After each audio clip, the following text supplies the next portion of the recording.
off in the tires. Yep.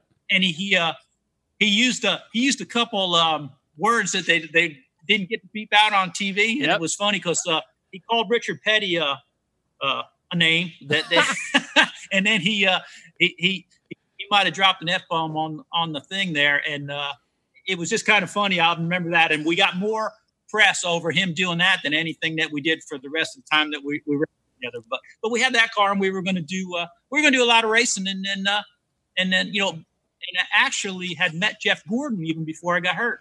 And as soon as I got hurt, I went again, crazy stuff. You talk about timing, but went down to work for Alan Kowicki. Alan and I had been friends, and I'd been doing some work for Alan. And he said, "You come down and work for me." And I was like, man, I don't know. So went to work for Alan, and 3 days we were throwing. I mean, throwing stuff like tape measures at one another. Oh, no. Stuff like that. Yeah. Yeah. And I quit the day before the Daytona 500. I was headed back to New Jersey. You probably remember Preston Miller from Ford. Yes.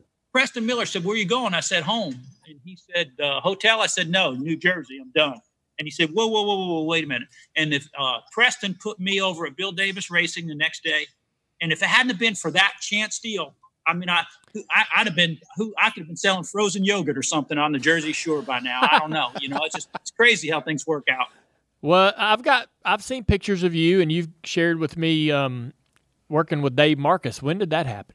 All through my Iraq career.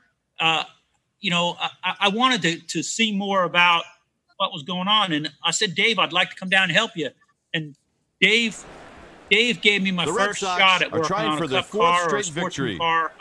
Hi again, everybody, and welcome to EA said, "Look, Sports I'll pay your gas to Baseball. come down from New Jersey. I'm Dwayne Kuiper along with place Mike to sleep, and I'll Krukow. feed you." And I On did the that mound to with make the Dave start for the several home times. team, He taught me a Carl lot about what Pavano. was going on with the races and how the whole Tonight's NASCAR American League system game is worked. between the We Boston actually Red ran Sox good a couple and the New times, York man. There were some Yankees. times we led some races. Like at Dover, I know we led the race there for a while with the Here's the Oldsmobile game's that he first had. batter, He Johnny had so many Damon. spacers on the right front. This lefty bias really by knows tire how to for rolling approach under. right-handed pitching. Here, Ty Rob, remember he's out And spacing the game out. is We underway. broke some studs. And one time, man, we were Sometimes leading you try to make the hitter chase your would have been pitch. Bush That's at exactly that what you saw time right there. at Bristol, and we were driving for somebody. Man, we were leading that thing. I remember, yeah, and he pulled in and got out. Well, when we went to make a pit stop, they had never tried to do anything with their guns, and all of the love nut, all of the sockets wouldn't fit on the extended studs, and we couldn't get the wheels off. So Dave, we sat there, we lost 3-4 laps and whatever, and Dave just got out and walked away. I know. I was watching that race. I think they played it on TV here recently. And I was watching that race, and Dave gets out and he goes, "Well, they wouldn't change the tires." They're like, "Dave, you were leading, and you're in the garage, and you got out." Well, they wouldn't change the tires. Now we know the rest of the story. Yeah, we couldn't change the tires. Jeez.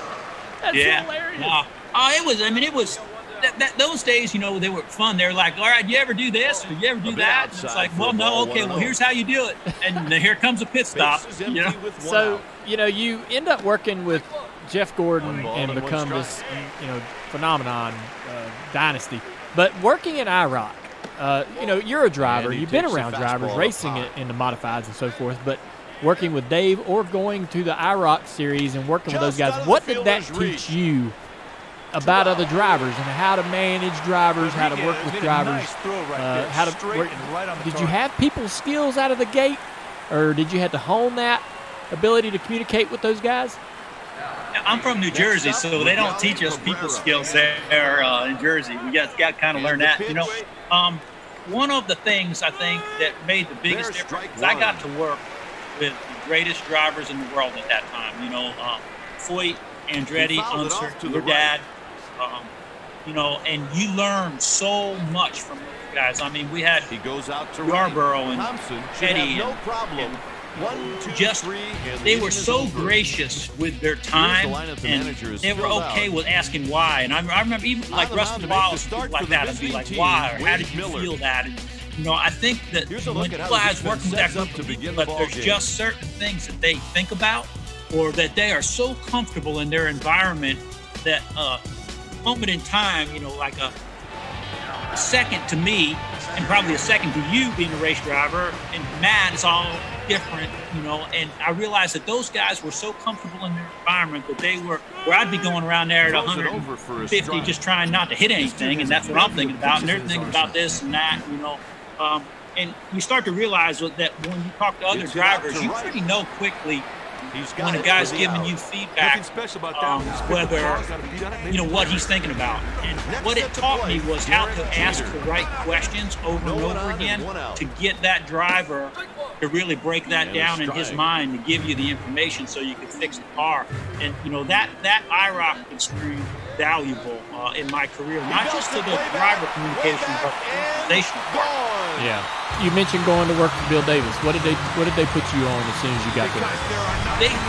Bill Davis had a great program, and I will tell you straight up, that was the most fun I've ever had in my life working on a race team, because there was only 5 or 6 of us, and we did everything. I think we had 3 cars, but we only used 2. They immediately put me on trying to get the chassis sorted out, because they had a really good motor program, they had a good body program. They'd been sharing a shop with Mark Martin, the 60 car, the Winn-Dixie car. And but Jeff's cars were, I guess they were BSR cars, Billy Hess built them cars at that time. And when I went there, I said, well, where's this at? Where's that at? And, they were good cars, but they hadn't really squared them up, and they hadn't really gone through the bump and whatnot. And I knew a little bit about that stuff, how important it was from working with IROC. And I just started to get the front ends right, and I came up with a combination that Jeff really liked.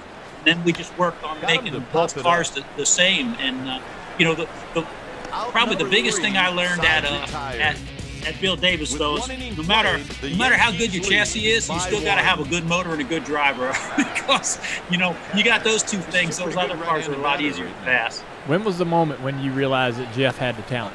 Oh man, Jeff and I met in 1990. Andy Petrie called me up and said, "Hey, Leo Jackson's son-in-law is going to run this deal, run this guy. I need you to come down here and help. I don't have time to do it." And I was like, "Man, I'm trying to race and all." I said, "Who's the kid?" He said, "Jeff Gordon." And I had just seen Jeff Gordon, like on Thursday Night Thunder or whatever, run smack over some guy, run smack over him, go down the straightaway on 2 wheels and still win the race. I was like, man, I got to go see if this kid's fit. So Jeff and I met at a hotel in Charlotte right before this test deal, and I really liked him. I liked, from talking to all those guys, talk about IROC, man, this kid's 17, 18 years old. He really talks about the car like he should be. And then we went to Charlotte the next day for Grand National Test, and Davey was there, and there's a close pitch. Chuck Bound, a lot of good guys, and we had a Buck Baker school car, and with a V6 Chevy, right? So we didn't have the Buick motor in back then, and Jeff went out, and I think we put Chuck Bound in it first, shake it down, make sure it was all right. Jeff goes out in it, and I got to tell you the story. I go up on top of the truck. Jeff gets in the car, and he starts waving. Come down. I'm like, what? And he's waving. He didn't want to say it on the radio. He says, "Hey, how do I start this?" Because he used to get in there and push them off, right? And I'm like, wait a minute. He's like, "Yeah." He showed a lot of patience in that. So went through. I said, "Now you do." I said, "You do drive a clutch, right?" He's like, "Oh yeah. It's the same as on the column, but on the floor, right?" I was like, "Yeah, you're good, man." He went out there, and I'm gonna tell you, 3-4 laps, he's just sailing. I mean, over the bumps, down into one, just sailing boom, right on the board, probably top 5 at that time. And he comes off of 3 and 4 there. He gets a little bit low, maybe gets the apron, gets that bump, and man, that thing just sideways, springs all the way up to the wall, almost the wall, down into the little quad oval there. I hit the button on the radio. I said, "Hey man, you all right?" He's like, "Yeah, why?" "Hey, why don't you come in here and let's talk?" I said, "Hey, look, you can't do that much with a stock car. I get it. Your sprint car, you can slide." I said, "But you'll turn that thing around." He said, "Oh wow, I didn't. Sorry, man. I didn't even realize I was that sideways." That's awesome. So, you guys got together, and how does the move to Hendrick happen? How does that happen? Do you get a phone call? Is Jeff telling you what's going on? Jeff got the phone call. And see, when we went, our first win at Atlanta, on the ground, the first few laps on tires, we really lose. And Rick Hendrick was watching it, and he sees this #1 Baby Ruth car go just smoking the right rear and passes Mark Martin. He's like, man, who's that guy? He's going to wreck. I'm going to watch this. We'll go on with the race. He delivered that hitter right on the corner. The Andy Graves worked at the 5 car at that time, and Andy said Rick had said something around the 5 car, and Andy said, well, that guy lives with me, and he doesn't really have a set contract for next year. So they called Jeff, and they talked to him, and Jeff said, look, Rick Hendrick called me, and I was like, man, that's pretty big right there. Those guys have got everything. He said, I want you to go over and look at that place and tell me if you think that, we can win there. And I'm going to tell you, I won up that complex, and there used to be a team manager there. His name was Jimmy Johnson, too. Yep. Jim Johnson, right? So he showed me around, and I looked at everything they had. I went back to Jeff. I said, look, we can't take the stuff that man has and win. We can't win anywhere because they have everything they need. I don't know why they're not winning, but I'm telling you, everything we need to win races and championships is there. So Jeff accepted that deal with Rick, and he said, hey, look, I want Ray to come, and I want Ray to be my crew chief. And I didn't want to be the crew chief. I was like, I don't have any experience to be a crew chief. I'm the chassis guy. I'll set the chassis up. And Rick, Rick Hendrick is such a funny guy. He said, well, nope. Jeff wants you to be the crew chief. That's the only job we got. Take it or leave it. You're a crew chief. Oh, my God. So Jeff, at this point, and he just has so much trust in you and y'all's relationship that you're sort of you're the guy that's scouting this out. Yeah, he sent me there to really look. Jeff stepdad John Bickford really gave Jeff a lot of confidence, and Jeff got a lot of confidence in John. And John always had a lot of confidence in me, and I think that helped ease Jeff's mind of whether or not we were trying to do the right thing or whatever. And I don't have to tell you, you get with certain people that you're just, you're okay apart, but the two of you are like make a whole better, like stronger than you both could be. And Jeff and I have always been like that, and we're still like that on the projects that we are today. There's just something that, we've got the pieces that fit, and when I said, man, we can do this, he never questioned it or whatever, and he put himself out there, and he took a lot of bad press, and, people saying he was leaving Ford and all that. But the truth be told, he did not really have a contract for the next year with Ford. And we actually went and saw some Ford teams, and the Ford team said no, they didn't. That you didn't. One of the Ford teams told him, look, you don't choose your crew chief, take you, but we're not taking him. And I was okay with that because Jeff was the star. I'd have just stayed at Bill's, But Jeff said no. Ray's with me, and to this day I believe that's one of the reasons he chose to walk away from Ford and to go to Hendrick, because Rick Hendrick welcomed me with open arms. Fastball. Wow. So, in the first year, all right, so you on the ground. aren't even a crew chief, and you get hired to go be the crew chief for Jeff Gordon. In that first year, I don't know why I retained this stat, and it may be incorrect, but I think Jeff bent 22 clips. After 2.5, the score is 1-0. It's about that. Yeah, it was. We killed 2 or 3 cars completely, and I can't remember, but I think it's about that number. Front rear. Maybe it was ball joints. Rick was maybe thinking, it wasn't. This is really expensive. Maybe it wasn't clips. Maybe it was ball joints, but I'm not sure. But I remember, oh no, it was clips. It was snouts and rear clips. So going through that first year, we even today, I think, whether it in any sport, we really want to see that rookie star, produce right away, right? And in racing, 1 and 2. Look at Joe Logano is a great example. Guy come in, everybody put so much praise on him, rightly so, very talented. But it took the right combination. It took a while for things to happen. I feel the same thing has happened with guys like William Byron. I think William is a true talent. It's just going to be a while before he really can produce what he's so young. Look at the guys that are winning in the series now in their 30s and 40s. So when you're going through that experience with Jeff, you obviously know what Jeff can do, but maybe you're only one of the few people in the building.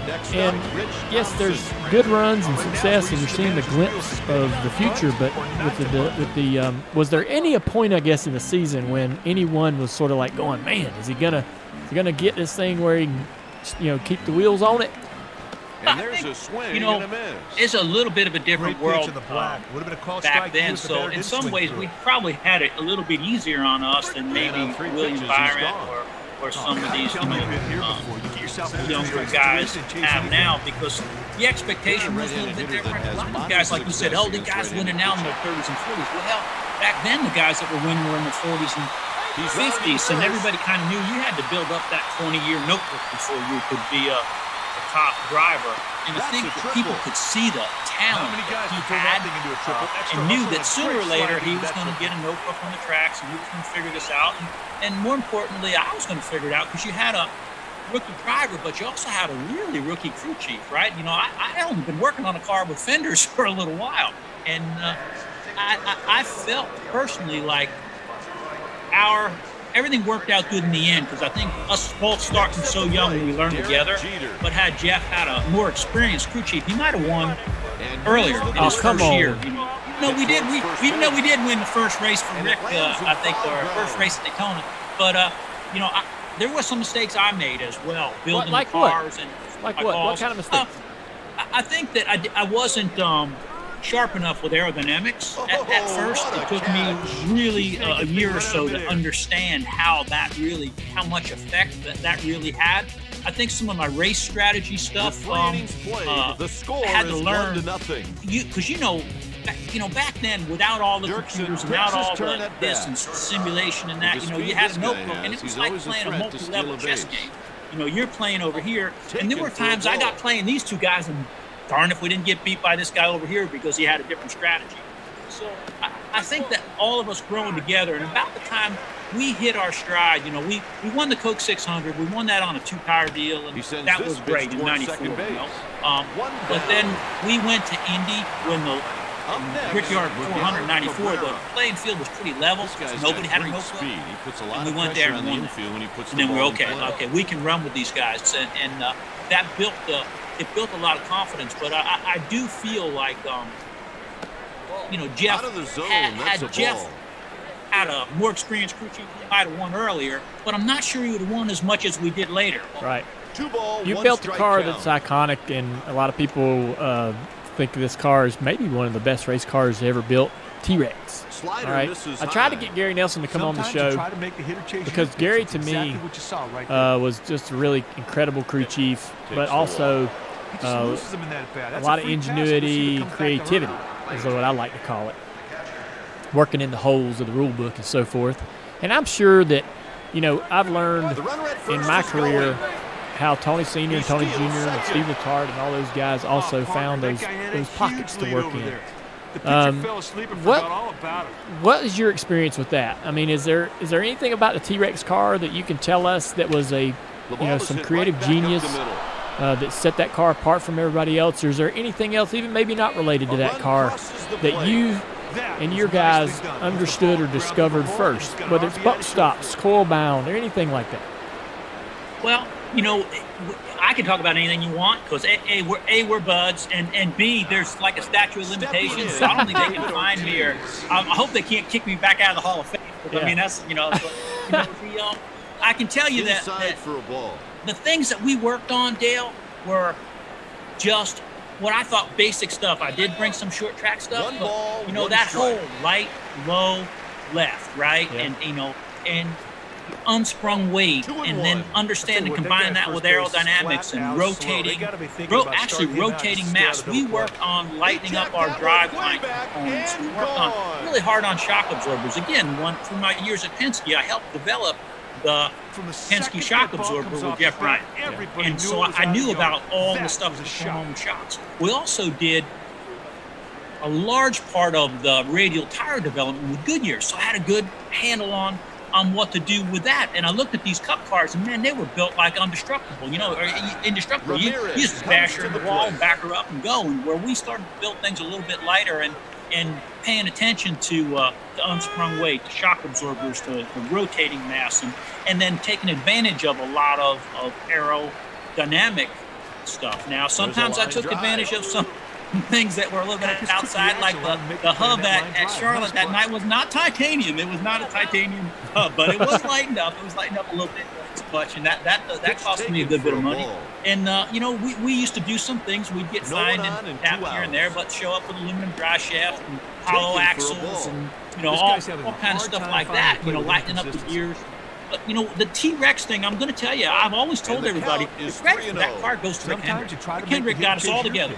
How he used to have them meetings. You've been to them, where Rick get a turkey sandwich because Rick's coming, right? So we all sat around the table. He said, look, we can't keep racing the way we're racing. We want to get ahead.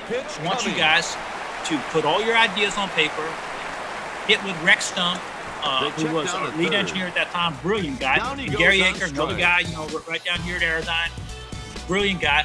Give them the ideas, and we're going to build our own version of the car. I want to build the Hendrick car, stage 2, 3, whatever. So everybody had a bunch of ideas, and then we raised the floor pan and dropped the frame rails, and to get underbody aerodynamics, we made the chassis stiffer. We moved the shocks outside the frame rails, and it was a cool car, a low center of gravity, and all these things. To the racetrack, could not get it to work. Would not work. It would not work. It was just wouldn't run. So everybody took it. 5-car took it. We took it. Schrader and them guys took it. 25-car. And one day we had it with us over at Charlotte. And Charlotte, 3 o'clock in the afternoon, you might as well run your rent-a-car around there. The track's so thick, and you're not gonna learn anything. Yeah. So I said, hey, look, while we're here, we had Blacker, one of our good cars. I said, let's see where we're at. Let's play with T-Rex while we're here. So it wasn't T-Rex then. It didn't become T-Rex. Probably not a name we can even say on the radio because they'd spent a bunch of money and time and just wouldn't work.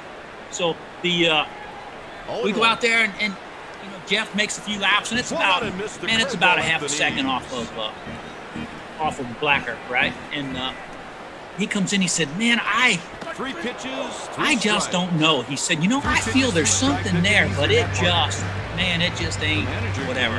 So I said, "All right, let's try this. Let's try something crazy." No kidding. I said, "I want you to." I said, I guess at that time we was like a 1200 on the left front, a 19 on the right front, and like a 400 and a 350 in the back. And I said, just put a pair of 1400s in that thing. Give me the biggest sway bar we got, which is 1 3/8 inches. They're like, oh my God, what did you? I didn't even know we carried anything that big on the truck at that time, right? And jam a pair of 450s in the back of that thing. So, everybody's looking at me like, Craig, don't get him hurt. He's going to hit the wall with that set up, right? So I told him, be careful for a lap or two because I have no idea what he's going to do. So he goes out there. I'm standing on top of the truck with Brian Weitzel. He comes by, he's going by. And I click my stopwatch, and I'm like, same time. And Brian Weitzel, he's like jumping up and down. And he's tapping me. And I'm like, what? And he shows me the stopwatch again. Well, I didn't realize it was a second faster. Yeah. Now it's 0.5 of a second faster than Blacker. Jeff comes in, man. He pops the limit down. He said, "What was that?" And I was like, "I have no idea. But let's just think about this." And what we know now is, drop the front, got that underbody aerodynamic deal to work. And I said, let's bring it back to the Winston. When we bring it back to the Winston, that's when you guys could come down pit road at 1,000 miles an hour. Remember that? Yeah. Well. He goes to hit the brake, and he goes by our pit stall, all 4 wheels locked up, and he like still going 80 miles an hour, and he's yelling at me on the radio, "The brakes ain't working, the brakes ain't working." I said, "Well, the wheels were locked up when you went by, so maybe you're going too fast." We started last, I think, that night in the Winston, and came through. We did not win all 3 segments like everybody thinks. That was kind of an urban legend. We did win all 3 segments in '95, but with the T-Rex car, we didn't. And, they called it T-Rex because it had that dinosaur on the hood for Jurassic Park. But didn't NASCAR tell you to not bring a car back? Great pitch on the break. Oh yeah. They worked with us. They saw the car. They knew the car. So we win the Winston. We're up there. I used to go up to Unical 76 deal and have your toast and champagne, and we're up there in the Speedway Club, hobnobbing and doing all that stuff. Grabbing what's left over of the filet mignons and stuff like that, and come down. And when we get down there, the car's going for inspection. They said, "Mr. France wants to see you." So Bill used to sit up in the truck there, and I love Bill. Like I missed what I miss most about the sport is my conversations with Bill France.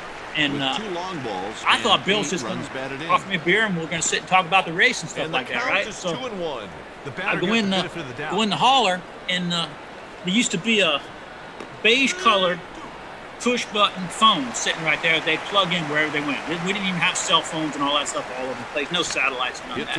So I went there and I said, "Hey, Bill, how you doing?" He looks at me, he said, and this when he used to smoke. He said, "You need to pick up that phone right there and call your boss and tell him that car's illegal." And I was like, "What? No, it's past inspection. It's good. It fits all of the rules, and it's legal." And he looks at me and he goes, "Won't be tomorrow." Just like that. He said, "You just can't run it anymore. We'll bring it back. We're going to change all the rules on the frame rails." And they rewrote a ton of rules. And we tried to fix the car to new rules, but it never really ran the same. And by that time, everybody kind of caught up to us anyway. But the car still is over at the Hendrick Museum there, if you want to see it. So, I don't know if you can put this into words. Why do you leave Didn't get good wood on that one at all. HMS? Everything's going good.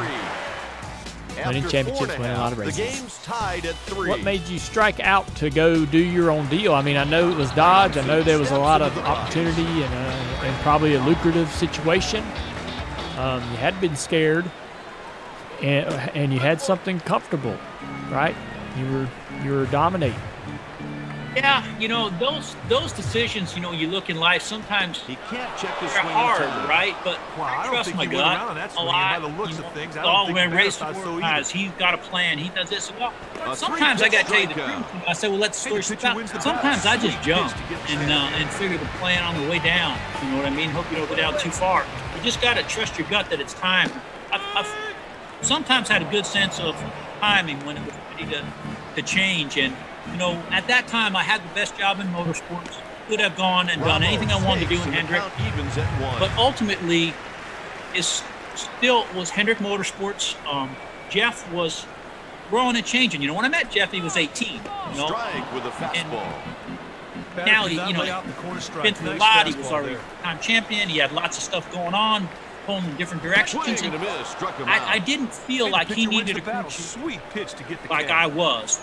And I honestly looked at the sport, and I started to look at that black box, this little thing we're talking to right now, and think, I'm not going to be able to beat that computer today. I've got to really start to think about where Ray Evernham's going next, because at that time, that would have been 99. So Jeff was just early 30s. I'm almost 50 by that time, right? So no choice right there. Take it. This opportunity comes up. What a sweet pitch. If I could really do it, I could really put a deal together like I watched Roger do, like I watched Rick Hendrick do. And boy, I didn't have my fail-safe Jeff Gordon. I didn't have my parachute, knowing that if I brought a fifth-place car, we could probably still win. And all those things, I think, and at that time, Jeff was things on his own too. The opportunity to build something from scratch, design a car, learn a lot more, be around people that I hadn't been around, it was really intriguing to me. And the hardest thing I ever had to do was go to Rick Hendrick's house and have that conversation with him. And as I said, you will never find a more class person than Rick Hendrick, because instead of blowing up and yelling and screaming, making it really hard on me, he extended his hand. He didn't want to go, but he also helped me achieve things I needed to achieve to do that. So I think it was really good for myself, for Rick, for Jeff, because it allowed all of us to grow. And the cool part is the three of us still remain as close today as, Rick called me back a little while ago, and if he called me tomorrow and said, "Hey, I need you to come over here," I'd be there. So he didn't try to keep you?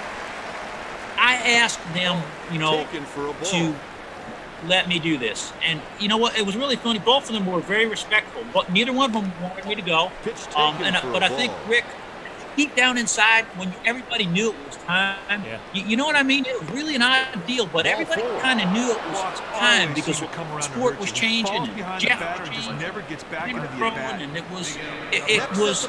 was just time. Like we didn't really want to break up, but but we all knew that it was time. You start this brand new race team with Dodge. From my vantage point, or from how I saw it, seemed like everything was there right out of the gate. Pretty impressive operation, just sprung right out of nothing. You tapped a couple drivers, Casey Atwood, Jeremy Mayfield. They had a lot of success. Bill Elliott, you win at Indy. You had all kinds of great things happening. What was that experience like? How come Ray Evernham is not an owner today? What was?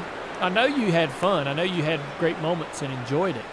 But what happened? Why did it not sustain? You wouldn't come drive for me. You know, that was the Yankees have some pitchers up in the bullpen. Oh man, just kidding. I would love to have you drive me. I think that we really worked hard and built a good program. And there's lots of reasons it succeeded. In one of those was my good friend Bill Elliott. I will tell you that of all the guys I've worked with, I don't know that I've ever worked with a finer test driver than Bill Elliott. I mean, he was amazing guy. I know you've worked with him a little bit, base and stuff like that. And we were really doing well technology-wise. And I think what happened was I pushed so far ahead that we got a little bit ahead of where the sport was. And then that started to hurt our performance a little bit. And when that did, there were some changes at Dodge. And there were, again, a lot of things going on in my life that all of a sudden I wasn't having a good time. And I realized that I did that. He's around no different than doing the IROC deal and that's the a 1-out car and this. I thought, okay, I did this, and we've accomplished a lot. My only regret is I wasn't able to win a championship. Yeah. We won a decent amount of races. We won I think 15 or 16 cup races, 5 or 6 push races, and we won some marker races. But in the end, I didn't feel fulfilled, and I wasn't happy. I love working with the cars. I love designing cars. I love building cars. And I felt like all I was doing was jumping from golf to golf cart to golf cart, changing shirts, running the meetings. You know what I mean? Yeah, that's a great way of putting it. I couldn't even spend time in my own fab shop, and I just realized, okay, what am I doing here? And I think at that time I really started to feel like a little bit of a sellout. Like I'd sold myself out, and lucky for me, a guy came along and made me an offer. And I got to tell you this too. Went back to my old friend Rick Hendrick and I said, Rick, I just don't know if I'm ready to get out. What should I do? And of course, Rick had the turkey sandwiches laid out on the table there. We were down on Monroe Road. And he looked at me, looked at the deal, and he said, Raymond, if you don't do this deal, you're an idiot. He said, because you know what? In 6 months, the whole climate could be changed and the economy could fall down. And 5.5, the score is 4-3. And I said, okay. And I did it. And man, he was like Nostradamus. Because if you remember, right after I sold it, the company came down and whatnot. And I was lucky enough that folks at ESPN gave me a job. Yeah. Today, a lot's happened since then, since you were a Cup Series owner. Today, what are you? Give me job description for Ray Evernham today.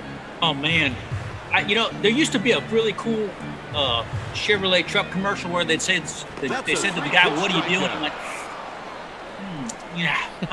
it's hard to say.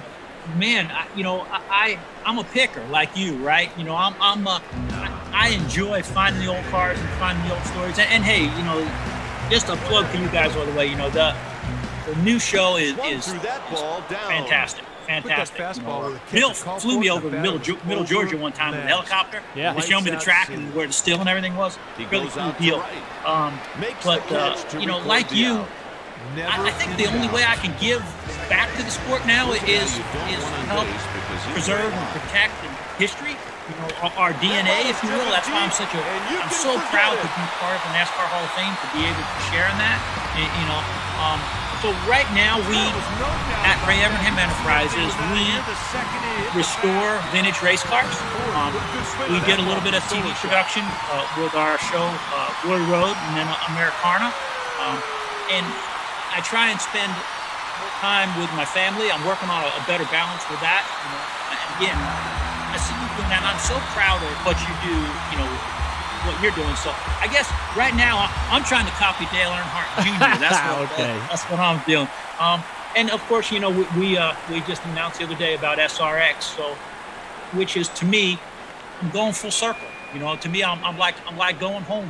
Where it's not IROC, but it's a lot based on IROC, and I can still have involvement with all of the people, with NASCAR, with IndyCar, with whatever, and all of the car people, and still do something that I love. Build and design cars and go to the racetrack once in a while. So you mentioned it, the SRX series, big announcement. You guys are you, Tony Stewart. Who else is involved? George Pine, who right now has his own company, Bruin Sports Capital, and was formerly at IMG, was at NASCAR many years ago, and Sandy Montag of the Montag Group, who is a television agency in New York City, and CBS. CBS and Sean McManus are actually partner in this. So between the five of us, I think it's a really good team. Something's good's got to happen when all the team members are so different. Everybody's got an expertise in a certain area, and that's the kind of team that we're at right now. So putting this together with some input from the fans and making it, it's going to be a true competition between some of the motorsports superstars, and whatnot. But it is a made-for-TV motorsports entertainment show for the fans. So, what can you learn from IROC? Oh man, the things that what's going to be a little bit different. Preparing the cars identically at IROC, I think we did a great job for what we were doing in the 80s and 90s. But we didn't know as much about tires and about carburetors and about aerodynamics and things like that. How different that stuff would be, or how much of a different, a little bit of driving style. But with these cars, we're going to keep very short tracks. Half-mile paved, half-mile dirt tracks, maybe a little custom kind of road course deal, so the aerodynamics won't be a factor. And we're, now with the new electronic fuel injection and understanding where we're at with tires and whatnot, we can make the cars much more dense. We're not going to rely on a bunch of air. We're going to have a very responsive engine, so we can create passing and whatnot. But then, more importantly, and you ran the IROC series, you come in, you draw for your race car, and you don't get into the race day. Here, you'll draw for your race car, and then you'll also draw for a legendary crew chief, right? And you and your crew chief will have about a 20-minute practice to go out and say, okay, look, I can make it. We're going to give you a toolbox adjustment, whether that's a little shock, or a little bar, a little bit of spring change, or you can edge in, or you can do this. Here's your window of adjustments. You get a quick practice in your own car, and then you get ready for the race. Are these just only retired legends? Are there going to be current drivers in any of these races? We are very aware. Again, we're looking at superstars, and right now there are many guys who don't run a full schedule, and girls and whoever. Will be very diverse. But it wasn't like when the original IROC came, when everybody's running enough, they can run up. There's tons of guys like you that are very young, and you can take that like you however you want as an invitation. That still want to do it, but they don't want to run 200 miles an hour. They don't want to run, 30, 40 times a year. And we are going to talk to a lot of those drivers. We are very aware of the conflicts that IROC have trying to use current drivers. So we're really actively going to stay away from drivers who are full-time in NASCAR and IndyCar and IMSA, And here's the guys that are either part-time or recently retired or former legends are the people that we're going to look at. We're also going to be very aware of, again, this SRX is something that we want to complement auto racing, not take away from NASCAR, IndyCar, any of that. We're going to be very aware of the scheduling. Our show will be on Saturday nights, 2021 summer, July, August, and we're going to be very aware of the scheduling the other race series so that we don't have conflicts. We don't have driver conflicts, so we don't want to have scheduling conflicts. We really want SRX to get more eyes on motorsports as a whole for everybody. I couldn't sit here and not ask you, when you're talking about the SRX series and you talk about running it like little half miles and having less mechanical and aero grip and maybe more throttle, giving it back to the drivers. You know, all the talk about it, there's been a lot of talk in the short track community about where SRX will be. You know, you're talking about legendary drivers and crew chiefs. Does that model maybe include some short trackers, you know, the Doug Cobies, the Bubba Pollards, you know, not to get specific on names, but those type drivers, where do you see that in the model? Absolutely, it does. And what's really cool and exciting about this is, you know, we're looking at about 12 cars, right? But now that may be just 10 full-time drivers. And the other 2 cars may be made up of teams of drivers. We've got guys from some street motorsports and global rallycross that can't make all the races, but they want to swap out and run a couple. Then we want to maybe give a Rocky Balboa shot to a guy like Doug Coby or you know, the late model guys, or maybe a sprint car guy, you know, David Gravel or Donnie Schatz. So absolutely, you will see some surprise guest drivers, and there may be some celebrities. We've had some celebrities call us up and say, "Hey, man, I want to get in this show." Now, and some of them can wheel, and some of them may just be the caution we need. Yeah. Don't forget the underdog. If you got an underdog, I'll be tuning in every time. That'll be pretty. All right. This contest is Hey, send me some names. All right, buddy. All right, so a couple quick questions as far as your picking and collecting. What's the last thing you found? And the last thing I found, I found a group of cars, and one in that group was a car that we called Booker. It was we ran it at Daytona in 1994, finished 4th in the 500, 8th in 400, wrecked it twice at Talladega. Go figure. I think the only time we didn't wreck at Talladega we won. But it's a really awesome piece, because other than pulling the motor out, I remember getting that car ready and selling it. A lot of the bumper to bumper on that race car is just the way we ran it. And it's kind of funny because you talk about those gray areas. And I looked at that and thought to myself, some of the gray areas, I looked at that car, I would get put right in NASCAR jail right now. I would get, like, I look at Wheeler on it. If I showed up, I'd be in handcuffs and they'd leave me right out of there. Where'd you find it? It was in a Gilmore Museum in Michigan with a group of other cars. And the guy called me up and he said, "Hey, do you know anybody that wants this?" And I was like, "Well, what is it? Where?" And I was like, "Oh, well, yeah, I know a guy. What else have you got?" You know? So this guy bought some old sprint cars from them. And there's a Gary St. Amant car that you probably can't see. It's on the other side of us, but it's one of his championship cars as well. So we're, you know, Matt saw it today there. There's stuff out there. You and I still got a project, and you know, can we tell, hey, anybody wants to help us get our Bobby Allison car ready? We've been gathering parts and pieces, but we've got a pretty cool Bobby Allison car. We do. Now that's what's neat, you know, that there's you find a thing and there's just so many stories. Yeah, I think the Bobby Allison car is right over your left shoulder. It's on the second floor. That car ran second to Daytona 500 and won the Firecracker 400 in 1980. But wherever he ran it last, he got her Atlanta or something. Got her up against, because she still got a scuffed up right rear quarter panel. Yeah, he fenced it at Atlanta. Is there a car out there that you maybe want to have? Is there something out there that's not in your collection you'd love to find? You know, I used to say all the time it was the American Graffiti car, the 58 Chevy American Graffiti. Finally got that. I'm proud to have it. But if that, man, what's the one thing I would love to find, you know, like, and I don't even know if they exist, but if you could find a car that Dan Gurney drove for the Wood Brothers, me, that would be really cool stock car to have. You know, one of the old Holman and Moody 121s, and yeah, you know, they are around. I know that there's people with replicas, but to me, you know, I've really been blessed to work with some great drivers. You know, and learned so much from him.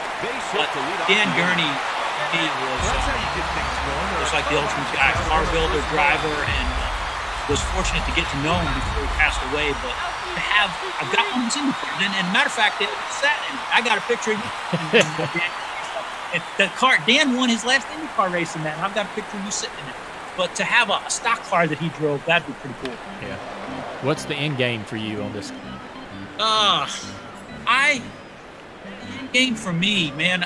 I think that if with this SRX series, if the fans say that was a good show, and the drivers get out of the car and say, "Good job, those cars were good, and we put on a good show," and it really does add to all of motorsports, I think that would be it. You know, I really feel like my big break came. You know, my chance in life, my chance in professional career came because of IROC.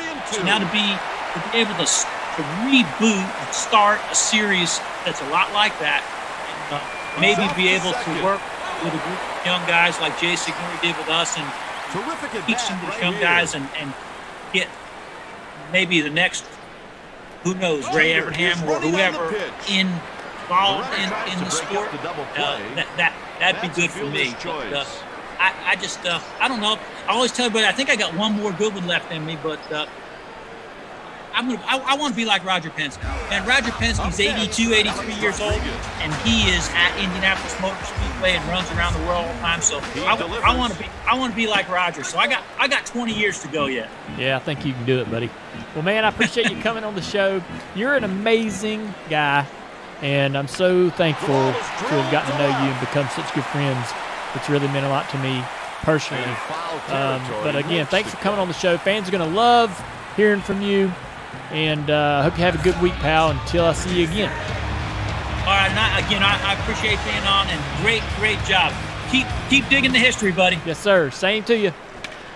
All right, man, that was a great interview with Ray.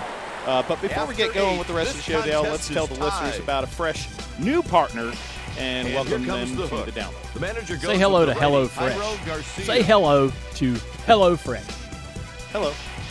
With HelloFresh, you can get fresh, pre-measured ingredients and mouth-watering seasonal recipes delivered to your door. They are America's #1 meal kit. The heck with those trips to the crowded grocery store after work to pick up something to cook for dinner. HelloFresh lets you skip those steps and make home cooking fun, easy, and affordable. Break out of that recipe rut. There's something delicious for everyone. Low-calorie, vegetarian, family-friendly recipes. There's so much to choose from. 90% of the ingredients are sourced directly from the growers to ensure the freshest recipes are delivered to your door. No more stressful meal planning either. Anytime you can bring the stress down at the house, it's a good thing. You can get dinner on the table in just 30 minutes or even 20 minutes with this quick recipe option. Save up to 28% by using HelloFresh versus your grocery store shopping trip. Something else real cool is that you can easily change your delivery days or food preferences and skip a week whenever you need. That's flexibility. I'm excited about trying HelloFresh. I new to the service. The meals on the website look delicious and easy to whip up. It's not just any meals on there either. I've seen mustard maple chicken legs. Sounds amazing. Mexican pork and street corn tacos. Brown sugar steak. 1 for 2, Mike Lowe. Bruschetta chicken. It's a good bunt situation right here. Pomodoro pin bacon. We miss Mike right now. Go to HelloFresh.com/DaleJr80 and use the code DaleJr80 to get a total of $80 off. My gosh, that's a lot. Including free shipping. That's in your first box, okay? Additional restrictions apply. Please visit HelloFresh.com for more details. $80 off using the code DaleJr80. That's DALEJR80. Visit HelloFresh.com/DaleJr80. Use that code. $80 off, including free shipping in your first box. Try it out. Threw a bullet right there to get that would-be base dealer. After 8 All right, we're live. Ask Junior on YouTube. All right, everybody. Hey, it's Dale Jr. for the Dale Jr. Download. It's time for the Ask Junior segment of the show. Mike Davis is on vacation this week, so I'm here with just Matthew, and Leah's with us as well. This is brought to you by Xfinity. They're a proud premier partner of the Dale Jr. Download and NASCAR.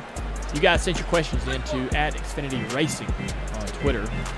And I'm sure a few to Dirty Mo Media. Leah, what do we got today? First question is from Eric Gunning. He wants to know what driver on the outside looking in do you think has the best shot to sneak into the chase? My goodness. Look into your crystal ball. Yeah, so the chase. That's $1 in the joker. Oh, whoops. I did it too. Dang it, Eric. Eric tricked me. Yeah, he did. The driver that I think is the best opportunity to make it to the playoffs is, are we going Xfinity or Cup? Let's go Cup. Well, let's go both. Check out the Xfinity second. So Ryan Sieg is in 11th. He's got a crew chief that he's had for years. Last year he had a different crew chief that I thought the performance was a little bit better. But I think between Ryan Sieg, Brandon Brown, Jeremy Clements, Mike Snyder, I think is going to have a hard time getting back into that conversation. He's now 38 points out. I think you got to look at those guys, the crew chiefs. Look at the crew chiefs of those three drivers: Sieg, Brown, Clements. And look at the experience there. I think that's really going to play a role in these final few races as we get down closer to the playoffs for the Xfinity Series. I think Brandon Brown makes it, and really, yeah, I think Jeremy comes close, but maybe not getting himself in. I think Sieg hangs on. He's got 57 points on the bubble. Brandon Brown, that's a cool story. Clements has been running great here lately. Third place at Pocono. Swing and a miss, struck top him out. 15 finishes. Hey, sometimes you make a good pitch. Throughout. On the Cup side, strikeout there for oh man, Eric Jones. You know, Eric is in a very difficult situation, but he made a lot of hay this weekend. Gained a lot of ground on the guys at the bubble. I mean, it's a huge disappointment if he misses the playoffs. I would have to say. I'm assuming that's how he couldn't say it wouldn't be, right? He couldn't argue that. Somebody's going to be super disappointed. William Byron, Jimmy Johnson. How bad is it going to be if Jimmy misses it? He missed it last year, first time in his career. He had to miss a race because of the COVID positive test. Now he's only like 2 points inside. He's going to have to drive hard. They got the speed though. William Byron, his teammate, I don't think has as much speed as I've seen. Strike three sends him back to the dugout with nothing to show for that AB. Eric Jones is trying to get his way in there. The only problem is that Cole Custer and Austin Dillon have snuck in there and won races and locked themselves in. Two guys that I think that Eric, William, and Jimmy could beat now are locked in, taking spots. So that means some of the players that maybe would have been considered favorites to get in the playoffs will miss. You also have Tyler Reddick sitting there knocking on the door, being a little antagonist, trying to steal a spot as well. So, and who knows? You could have another surprise winner outside that top 19. You never know. It happened this weekend. Had a little surprise with Austin Dillon. I didn't answer the question. You know, I think Jimmy makes it. I feel confident that Eric can make it. I really do. I think William might have. I think William might be the guy that gets beat out.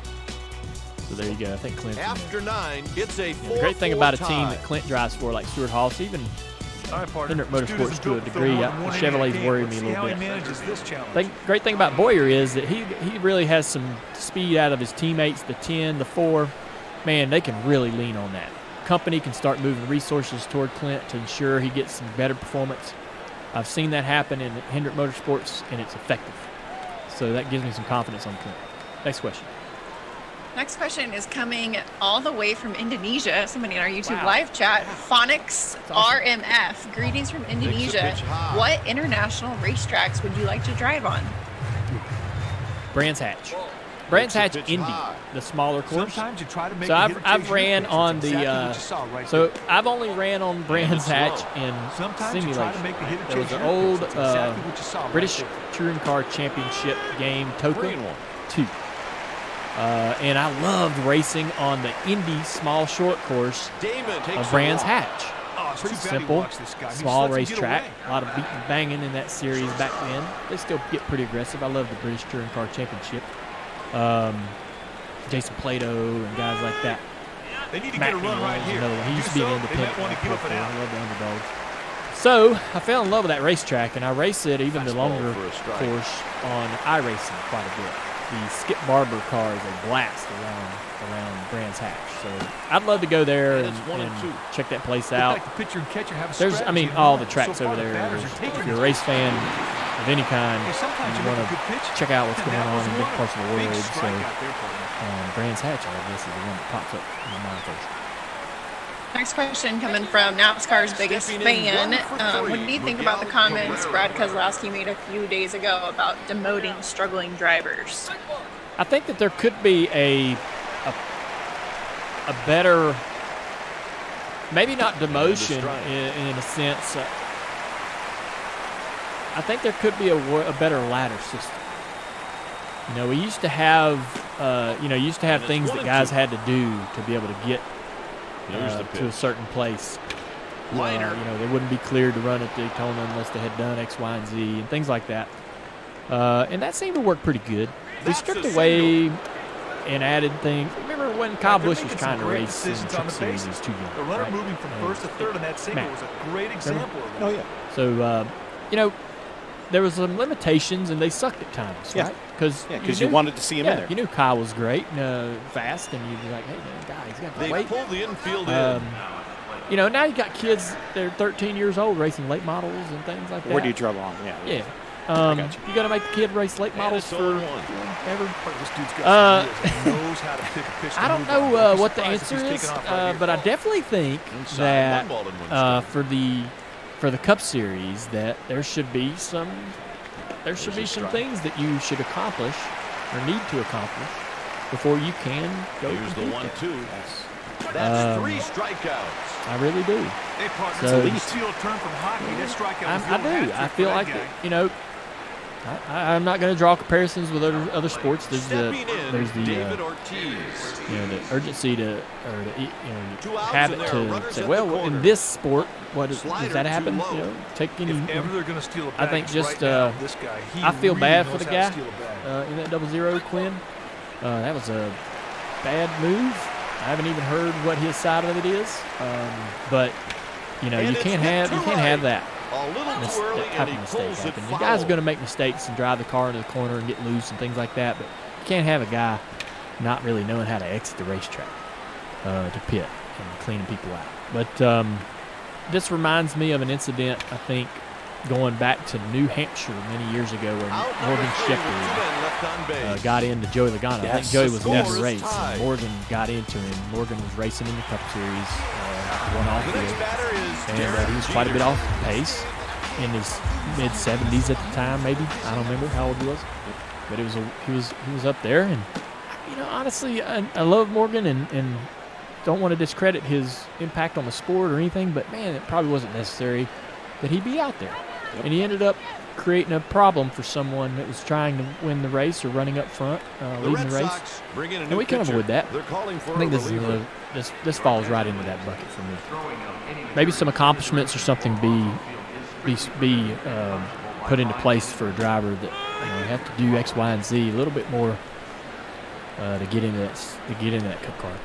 Next question coming from Jessica Watkins. We talked about it a lot last week before the All-Star race, but she wants to know, what was your final thoughts on the underglow lights? All right. I thought the underglow lights were awesome at the burnout on the boulevard in Nashville. I was there. I didn't know. All right, so I'm at the burnout on the boulevard. Everybody else is there. It's dark and cool. It's a great scene in Nashville. No, I didn't know that they were going to have a couple cars with the glow. But here comes the Ganassi cars, and they were glowing, and it looked awesome, right? Kurt Busch's Monster Energy car had that green Monster Energy colored glow coming out. It was pouring out of everywhere, right? From the bumper from front to back bumper, right? Cool. In the smoke, it was hitting the smoke. The car's doing the burnout. Perfect. In my opinion, that's kind of where it belongs. I really do. I really feel like that's the place for that, the glow. In those moments when we have a burnout on the boulevard, or if cars are driving through town or whatever, for whatever reason it might be happening. I used to do that in Vegas, drive around town a little bit. I don't like the fact that the colors were designated to the manufacturer. You know, if you want brand identity, make the cars recognizable. They're getting better. They're getting closer to having some brand identity. I can look and more quickly understand which one's a Ford and which one's a Chevy and so forth than I could maybe a few years ago, 5 or 10 years ago. So that's gotten better. If you're going to put glow under the car, I want to be able to match that glow to the paint scheme, make that look really good. And it needs to be from nose to tail. I'm wondering, I'm suspicious if the glow was going to pull too many amps, and the teams said, "Hey, I can only allow." Maybe the team said to NASCAR, "Look, I don't want to. I'm not taking amps away from something that's performance driven and giving it to this glow, right?" So NASCAR said, "Well, give us 3 amps or whatever, right?" And maybe 3 amps only drove enough glow for the back. Just guessing. But anyhow, if you can't do it right, don't do it. The corners are close. And I don't feel like that glowing just one part of the car is the way to go, and definitely having, you know, all the Chevys one color and all the Fords another color really just it didn't match up and look good. Track was concrete, so that glow on that concrete was funky. On pavement. Sometimes you try to make the hitter chase your pitch. But anyways, they might bring it back. I'm not going to complain if they do. I really thought the number placement was pretty cool. That looked better, even better than I could have ever imagined. But as long as it stays in between the tires, we talked about that. Next question. That's it for today. We talk a lot about champions on the track, but man, let's talk about community champions.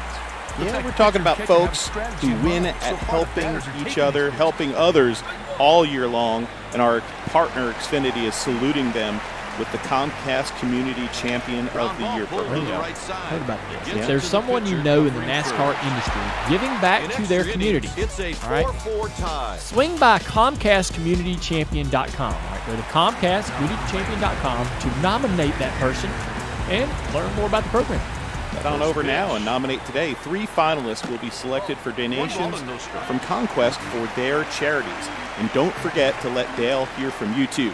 Send your questions in to @Xfinity Racing on Twitter. Use that hashtag AskJunior for a chance to have your questions answered by our future Hall of Famer. Xfinity has donated $600,000 over the years to highlight giving back to our great sport. So this is an opportunity to help someone get acknowledged. Go nominate them now at ComcastCommunityChampion.com. Odd history. So at Bristol last week, we all saw the video of the fan that climbed up on the catch fence. Well, that wasn't the most odd thing we've seen at Bristol throughout the years. Automatically, the 2 vicious wrecks into the crossover that come around, one by Michael Waltrip and one by Michael Arnold. But there's a crossover that's lesser known. When Bristol was first built, the track didn't have a tunnel going underneath it to connect the infield to the outside of the racetrack. To enter or exit the infield, all traffic had to go through a gate in the outside wall. If you fell out of the race early, you had to sit in the infield and wait for the race to end before you could leave.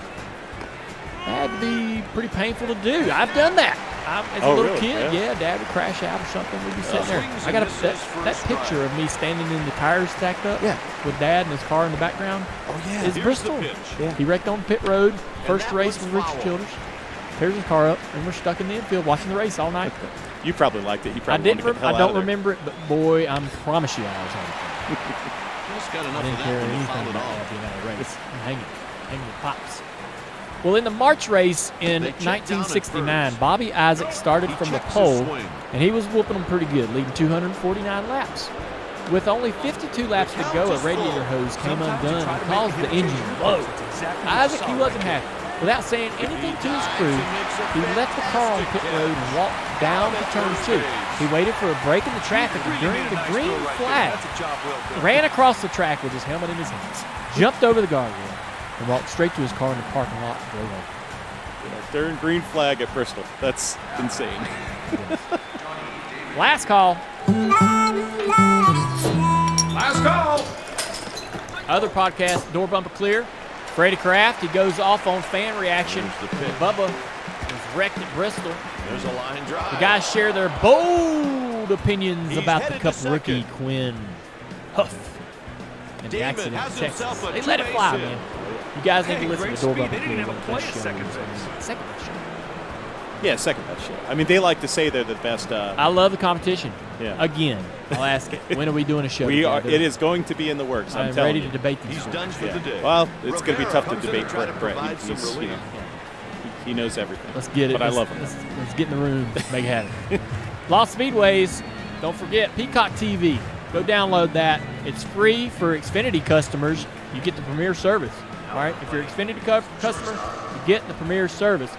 Check out the live YouTube chat that Mike and Matthew did last week. It's posted on Dirty Mo Media's YouTube page. They talk about how the show was made. Make sure you put in an Apple Podcast review. Mike isn't here and hasn't done any of the reviews for a while, but we may bring that back. We like the good ones.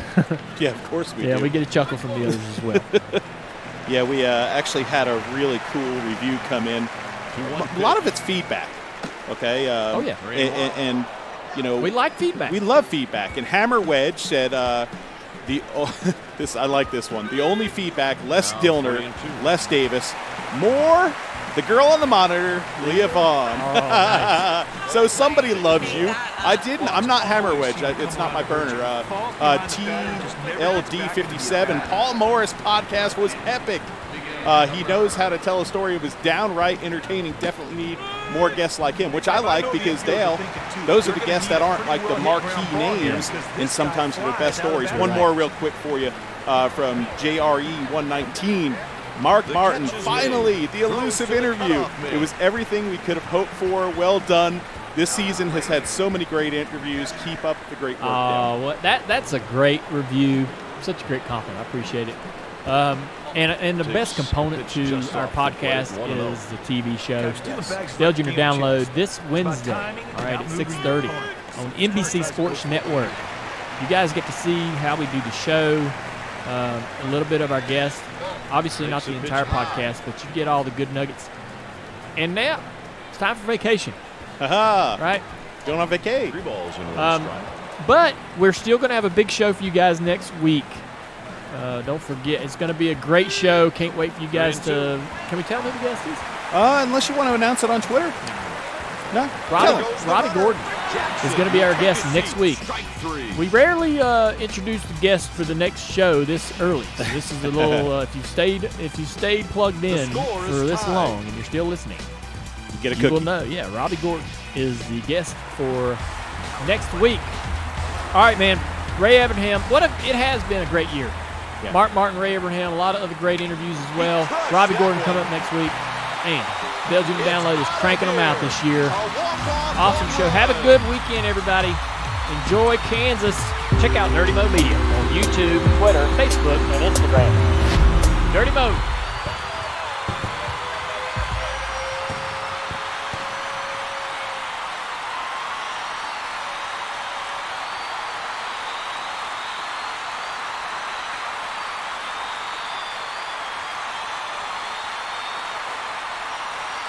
The final score, the Yankees 5, the Red Sox 4.